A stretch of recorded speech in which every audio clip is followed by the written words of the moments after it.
everybody. Welcome back. I'm Sam Kirby. And my name's Delaire Rowe. And this is Arts for All Kentucky Stories. Before we get started, we'd like to thank the Kentucky Arts Council and the Kentucky Department of Education, Office of Special Education and Early Learning. Yes, they make this possible. So thank you. So we're excited to be back. We've got another guest here with us. Cutivetti, thank you for coming in. You're very welcome. Have you ever done a podcast before? Nope. This is my first podcast. Well, we're excited to have you. I'm excited to be here. So the goal of this show is to kind of learn about a lot of different perspectives surrounding the Arts for All organization, whether that's, artists, teachers, students, parents, whoever that is. So we want to hear your kind of Arts for All story, kind of starting at the beginning and where you kind of met the organization and how you got involved initially. Wow. I haven't thought about it in a long time. I think it was a side-by-side opportunity. We first met at a frame shop. That was right. It was at Hobby Lobby. Uh-huh. And you were getting something framed. Uh-huh. And I had asked you, what were you getting framed? And kind of like why, and if you knew maybe some other art opportunities. That's exactly it. We were there at the same time and just started chatting and, what are you doing? And I don't think you had been in town very long at that point. No, you were new to town. I don't know if I had or not. I think I was getting a piece of artwork. Yep. Possibly framed. I can't even remember what piece of artwork because I had one painting I did for my wife I had to get framed, and I don't know if it was that time period or if it was my first U.S. Bank submission. I think it might have been the U.S. Bank show, and I took the opportunity to tell you about Arts for All Kentucky, and then you came and we met, and things just kind of snowballed from there. Yeah, that was so unexpected. I guess it was like right place at the right time. I'll just say now that this has come up like probably 4 or 5 episodes, that the fact that you're also an artist yourself, I think has really benefited the recruitment of the organization. It's like all the people, I'm just like, well, how did you get, on the artist registry? Or like, how did you get involved with the organization or hear about it? Like, well, I'm an artist and Delaire was painting and I saw her. Or I'm an artist and I saw Delaire at the, frame shop, so that it seems like that's helped a lot. It does. We're kind of on the same wavelength, in a lot of things, even though we do, represent the arts with an S, including media arts, but it helps to relate. Yeah, be a part of that community. Mm-hmm. Yeah, mm-hmm. I can definitely see that. So what is it that, and I know we were just kind of like piecing together the memory there, but like just anything about kind of that initial, impression of the organization and that it's focused on, arts access and, providing arts opportunities for those with disabilities. Like, it seems like, initially you're just like, yeah, I'm down for that. I think it really helped art has really helped guide me, I want to say, through my life because I have difficulty reading, dyslexia, and it was hard for me to read things, remember things.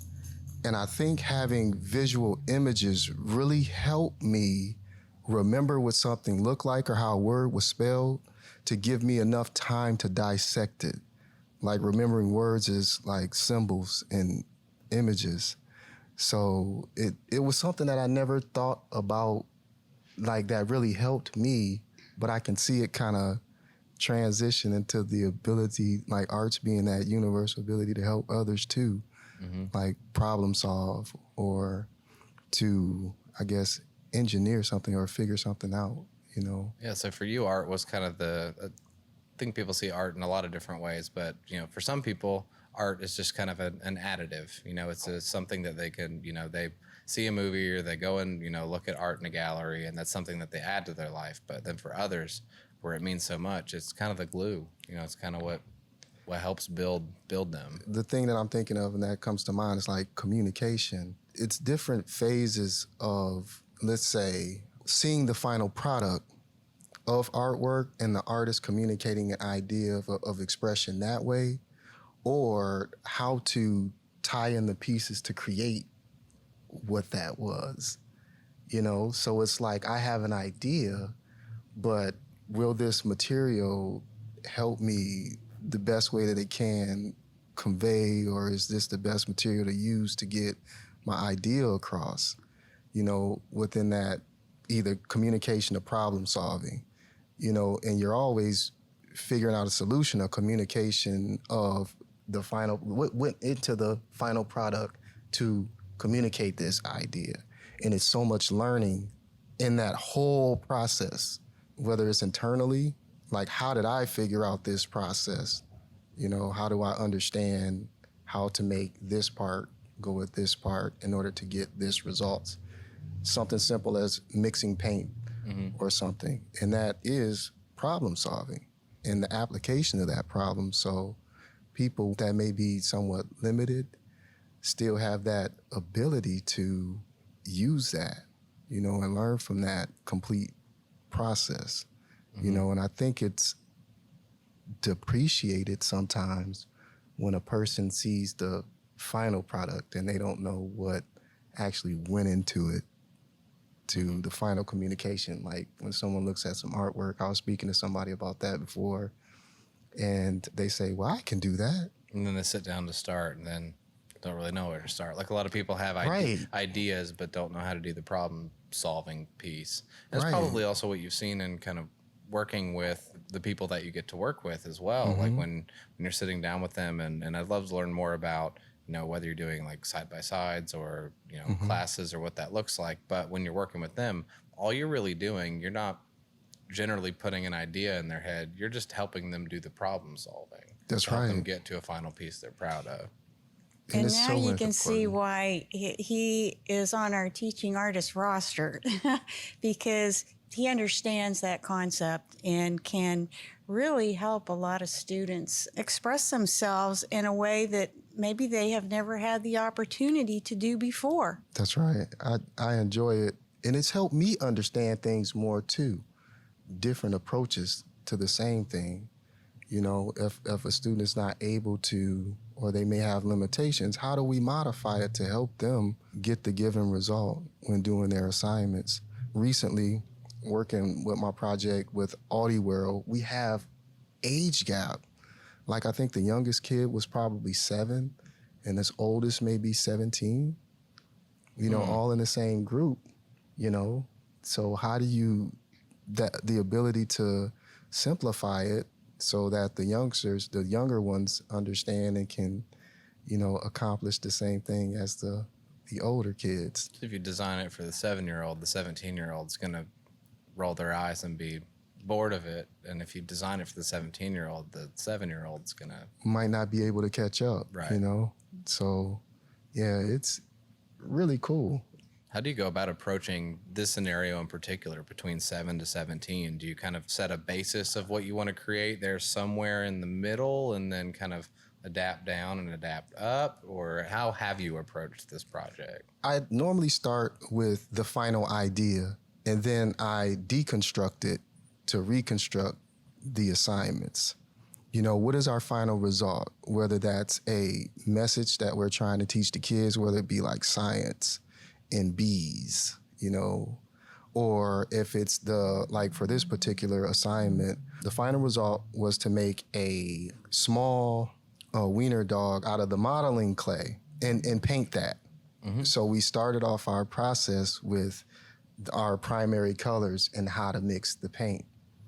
That was the basis, because some kids don't realize that all colors come from the foundation of the 3 colors. And then from that, get our secondary colors, and then we start mixing those, you start getting your browns, and then you get your tints and shades by adding the whites and the black. Mm-hmm. So we had that study first.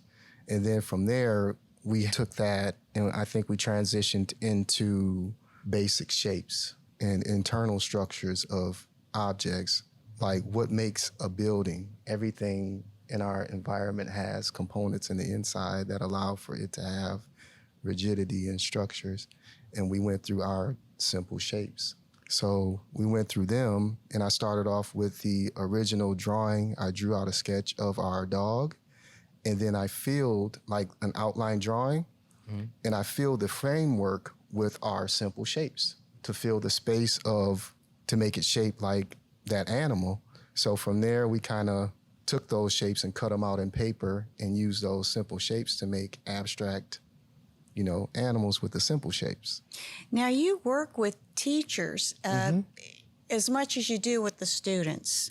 Yes. So what you're describing is a specific project for a specific organization, and they had, certain things that they wanted to accomplish. And I know prior to that, you were working with a school in Logan County who had a very unique project that was focused on bees. So that one was about the honeybee anatomy and the purpose of that bee in the environment. So our whole theme was about adding to that environment with the bees. We made ceramic bee fountains for that project, and it's a little fountain made out of clay where the bee can have a break or have a rest and get some water. I had never heard of it before. The bee cup. Like a bee, Yep, it's like a bee cup. jacuzzi. Yeah. Something that can collect water so that they can. And the bees are hydrate. drawn to those little, because they look kind of like flowers. Yep, they look like flowers and they're brightly colored. You put little footholds in them so the bee can climb in and climb out. So that was really cool. And then we made bee collages too, where we identified with the anatomy of the bee. So the kids understood kind of like what are the parts of this, the anatomy and physiology, and then let's put it together to make our own. It's good that you're able to deconstruct that, or just the last assignment or the assignment you talked about before, or that one. Like that's kind of a difficult thing to do. I think ceramics raised me that way. That's your art. That's my medium of choice. Okay, yeah, that's my passion.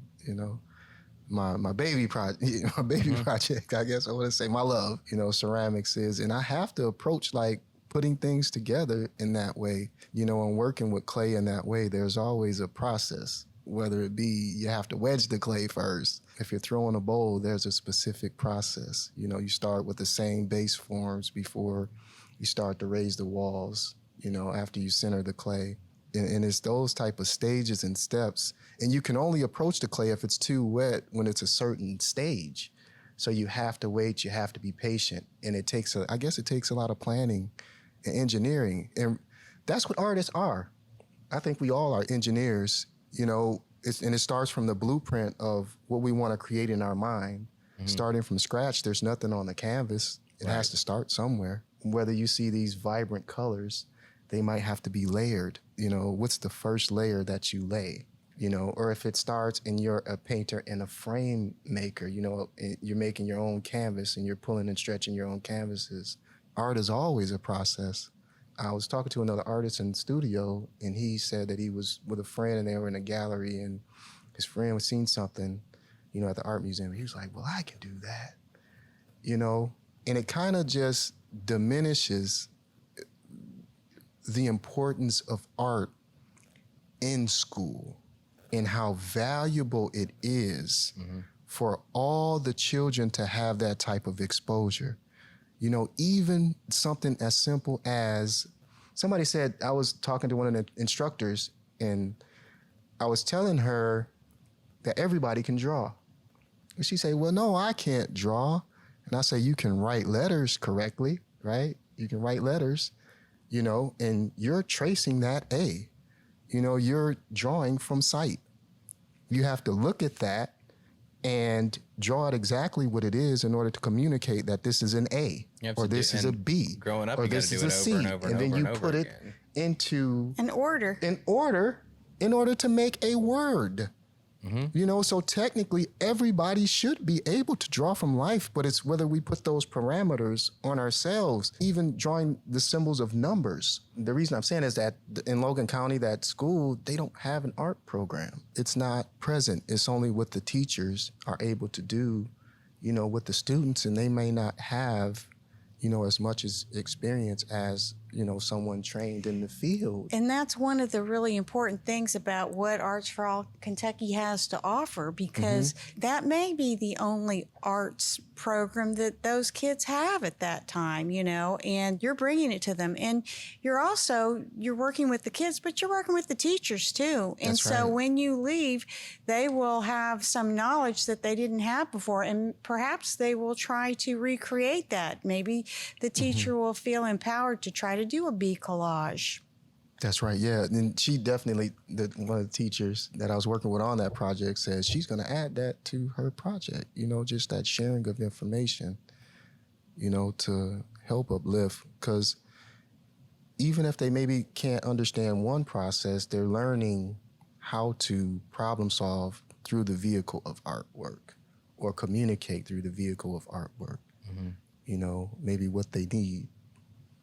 And teachers are always looking for a different way to go about, engaging with students. And so when you're able to go in and do that, and not only just, end up at, oh, I have a little painted dachshund. I know how to make a dachshund, because you break it out.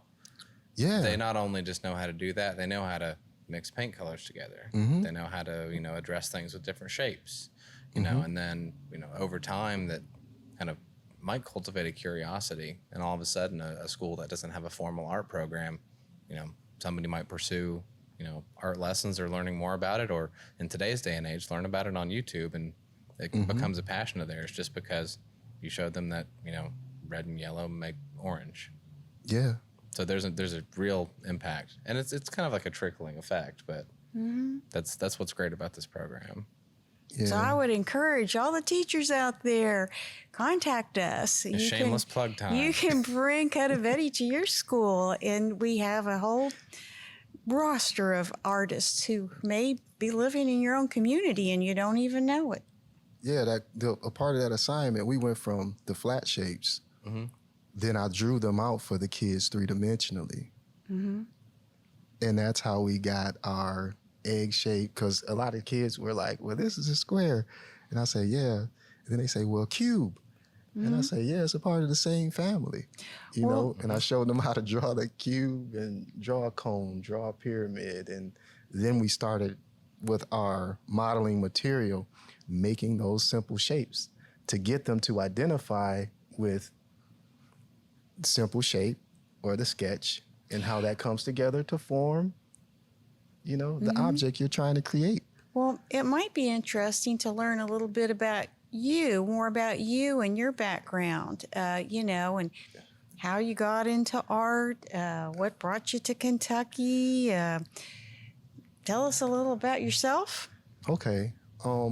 Ceramics too. I really liked when you were talking about like the process of how it takes and the engineering of that, and where, that's a passion that had to have come from somewhere.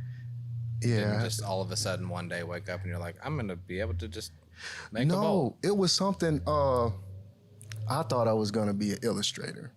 I wanted to do cartoon characters, comic books, and just draw what was in my head. I thought that was the only means of, art until I got, out of high school.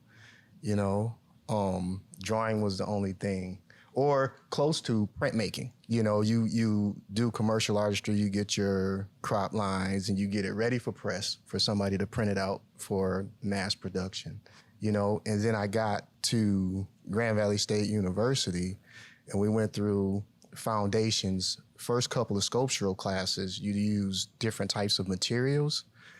And then I just chose to do ceramics. And I was blown away at how much we try to control as an artist.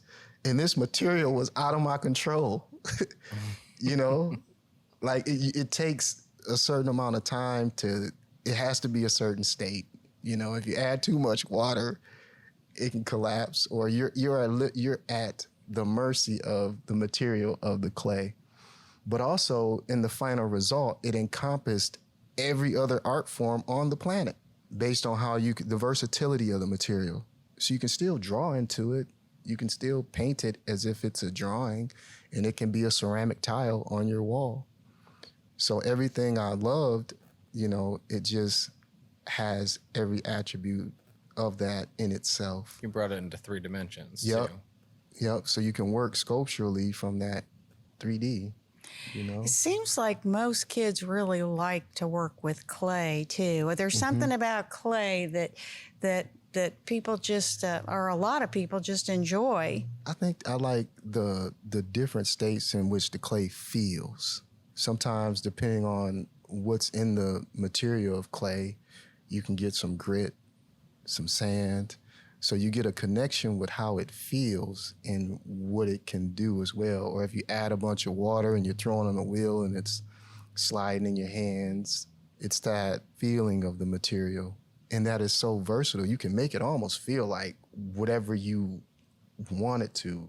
I have some of your pieces in my car right now, and I want to remember to give them back to you. Okay. You were in this one of Did you want to keep any of it? the collaborating artists in Side by Side. Yeah. And you had some kind of vessels that had faces sculpted into them. Is that a certain like style or kind of piece? They're face jugs, face mugs.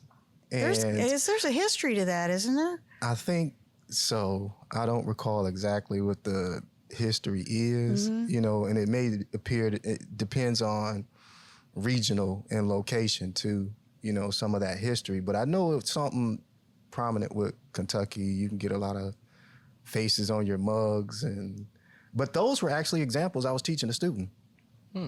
So that's where he said he wanted to make face mugs. So I was showing him, you know, based on the examples of this is how you throw a bottle, then you can add more clay to render the faces and you can stylize it in a different way. But that's what those were in particular. I had a student that was interested in that. It must take a while though to get comfortable enough with your craft, because it's a lot of different dimensions, not even just like the 3D effect of it, but you're talking about like the texture and the feel of it, and then kind of some of the additional sculpture elements of it. So that's a lot of things to manage during the process. And still make it something that like, managing all of that at one time would stress me out. No, it's you find peace and beauty in every part of the process. You know, when you're creating something, it's like a meditative effect in each one because it takes a certain amount of time, you know, regardless of what you're doing. I think that's part of like why I love clay too. There's a different process for everything.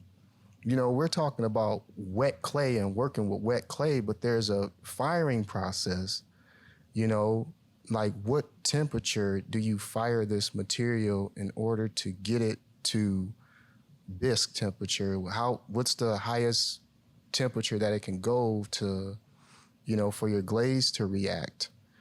You know, what ingredients are in there? You know, what's the highest temperature? So you got to know kind of like what's in the clay and the chemical reaction to heat. It's got science. It's got history from around the world. Different cultures, you know, expressed themselves through that medium. That's right. Do you ever bring any of that into your residencies? Definitely. We did mask at one point in time, like clay mask for the students, and I showed them different ways and different approaches that different cultures utilize the mask. And we kind of looked at not necessarily the symbolism from the culture, but what process did they use? How did they create this type of texture? And can you adopt those characteristics also and add them into your artwork as young artists, as you're creating something? What's your idea? You know, are you using overlapping with the clay? Are you, you know, is it spiky? What do you want to show? You know, because a lot of those have some ritualistic meaning to it or some historical context, you know, based on whatever culture it is. You can make a lot of connections, though, through you can. Just using ceramics. Yeah, there's always a connection through the process of any art form. You know, we take our own histories and add them into our work, like the history of our experiences. I'd say so. Yeah. You know, we add them into our art, you know, and try to illustrate some type of message sometime or our feelings you know, and add that the history of the individual. And I think that that's always present in all art forms, but definitely in clay and ceramics. I like your perspective on that. You know, everything as far as the art you create or what you're doing is all just kind of based around like your upbringing or your personal history. That's really more or less the main thing you have to go by. Now, fortunately, these days, if you want to learn other things, there's a lot of resources out there to be able to do that. If, you know, for, you know, a client's sake or for a project's sake, you really got to kind of adapt your style. You've got the ability to learn, but the core basis for that still kind of comes from your initial background. I was thinking, you said what brought me to Kentucky? Yeah. My wife. No, That's a good reason. she got a job at the University WKU, and I came out. I have family here, and I visited my family, and I was looking for opportunities in art. You know, when I got here, and I did some calling around and going some different places to see if they had the resources to actually do ceramics again. And by that time, I was removed from when I graduated and really didn't play in clay for a long time, you know, because I didn't have the accessibility to studio. And I was able to find the studio Potts Place here, you know, Potts Place Gallery and Studio, and they had a space for me. And I was like, all right, it's time to move, you know, time to tap in again. How do you make your workshops in, you know, schools and for other organizations accessible for students who, say, do have a disability? I tried the project out myself, and then I try to think of different potential limitations of the students. And that's the initial response when creating the project. Then I talk to the special needs teacher and I ask her, what are the limitations of your students? And then that's when I start to modify the assignment to suit the needs of those students. You got to be creative to do that and to be able to even think ahead of like, all right, you know, if this, you know, if this student doesn't have the same sort of vision as somebody else and there's going to be that sort of limitation, how can I adapt it? You know, maybe fine motor skills aren't a thing. How can we end up at as much of the same result as possible and make the experience still something where they learn along the way? And that does take thinking ahead. Yeah, and then there's a lot of skill in using certain type of muscles in the assignment that they may not actively be using, you know, because a lot of the younger kids are still learning how to, you know, write. They're learning coordination, hand-eye coordination, you know, just different things like that. And it helps everyone, even with if they can just the difference in feeling of something and they can connect with that. It's really an experience with these kids, like getting them to feel, what does that feel like? Ooh. And I'm thinking of putting clay in their hands and then they get, this is different, it's cold, you know, oh, it's warm, you know, it's starting to heat up, oh my God, you know, chalk on my hands, it's all dry and, you know, because the clay starts to dry out as you use it and, you know, or, oh, why is it getting firmer? Why is it cracking? You know, because the clay needs water. And so they're starting to understand that material just changed its state just from engaging with the material alone, not even necessarily making something. I think so many of those things that you're describing, probably most people would just take that for granted and not really realize what a sensory experience that is on so many levels. Wow, I never thought about it like that either. I just think, like, I think I nerd out on, you know, how you do it, but not really think about it. Like when I'm working with clay, it's like, ooh, this is kind of cool. Well, I wasn't thinking about it until I heard you describe it, and I just thought, wow, you know, all these different things are going on and happening just in this simple, seemingly simple experience. Right. Like I had them touch things again, like when it was dry, after we left the clay out, I say, it feels different. You know, now it's harder and it feels warmer and it's chalky. It's no longer cold. It's no longer wet. You know, what do you do If it starts to dry, you gotta rub it a little bit harder, or squeezing it too much, what happens? You know, if you squeeze it really hard, does it get thicker, thinner? You know, it spreads out in between the parts of your hand. That's like a little part of a bigger experience for them. But even those little small things, like everything is formative. Like every single piece of that is going to teach them something somehow. Yeah, and you have to, like, as a ceramicist, I have to understand that to know how far I can push the material in order to create for myself artistically. How thin can I get it with it being able to hold the type of structure that I want it to have?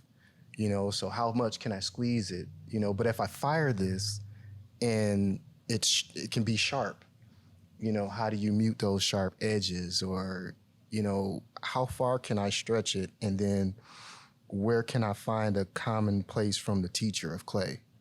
And it's just, it's that experimentation that gives me the knowledge base in order to push a artistic idea for myself. So that, I know I can share that process with the kids too. You know, just, this is weird. This is different. How? You know, why? You know, what's gonna happen? And if they can get that type of, if I can get them to feel it, I can connect that feeling to more information, you know, to kind of build them, you know, or prepare them for the next phase of the assignment. And then some students may just be able to engage there, you know, there, and then I can coach them and say, well, just try this part of it. What's your favorite part of it, you know, and have them repeat that process. You know, I wish we could have made mud pies, you know, just put water in, and we didn't have the, it would have been a mess. They had us in the cafeteria, but when you add a bunch of clay and water together and it starts to create slip, just that, it feels so relaxing. It's what you throw it on the wheel while we add water, and it keeps the friction down as the clay spins through your hands. It's that soft, silky clay. I remember making mud pies. Yeah. I remember digging little trenches in the dirt and having the garden hose like run through it and making little dams. And but that's something that connected with your childhood and experience with the earth. And I think it's just a great way to kind of get kids to engage with using clay. Now you have a website. What's the name of that website? Or is it Muddy Hands or what? Yeah, Muddy Hands. Muddy Hands. Yeah, Muddy Hands Ceramics, KY. That's my Facebook. Well, I feel like this could carry on for several more hours, but I think that's great, and we've got to have a solid stopping point there. But it seems like there's a lot of perspectives that the you know, Arts for All, and then that you bring to it as well, that have just been really, really special. You know, it seems like it's been a really good fit. Thank you. It has been a great fit. I love sharing. Thank you. Well, you're welcome. Thank you. Yeah, it really helped me understand my process too, as an artist. You know, it's helped me grow so much. Thank you all for tuning into Arts for All Kentucky Stories. It's a great opportunity for us to showcase our artists and students and parents, families impacted by Arts for All Kentucky, and to talk more about how the arts is an opportunity that's unifying and inclusive for those with disabilities. Again, we'd like to thank the Kentucky Arts Council and the Kentucky Department of Education Office for Special Education and Early Learning for making all of this possible. We invite you to follow us on Facebook, follow us on Spotify or YouTube, where we release the podcast to stay up to date with new releases. Again, my name is Sam Kirby, and thanks for the opportunity to host this show.